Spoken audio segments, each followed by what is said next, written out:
They're working on a COVID-19 vaccine that's currently being tested on 20 people here.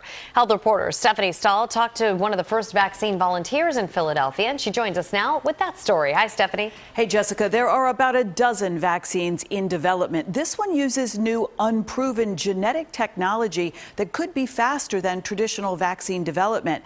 And for the volunteers in this first phase of testing, there appears to be very little risk. Helping to respond to this pandemic. This is like a wonderful opportunity. Anthony Campisi is one of 20 volunteers testing a COVID-19 vaccine at the University of Pennsylvania. I feel like it's incumbent upon everyone to do whatever they can in a moment like this. Traditional vaccines made with live virus take years. This one from Inovio Pharmaceuticals in Plymouth Meeting uses a DNA replica of the coronavirus genome released by China.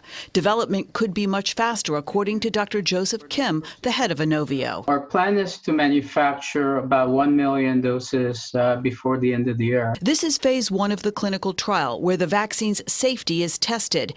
Anthony, who's with Seisler Media in Philadelphia, received his first injection April 20th. So how are you feeling? Do you notice anything different?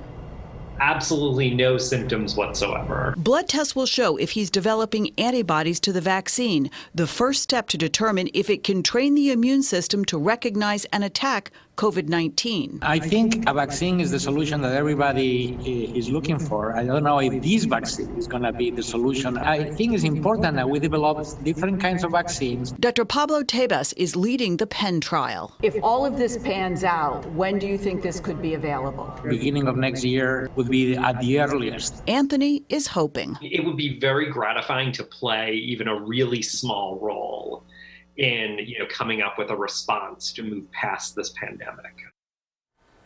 Anthony, who is 33, learned about the trial through his general practice doctors at Penn. I'm told there was a lot of interest and the trial quickly filled. This vaccine is also being tested by 20 people in Kansas City.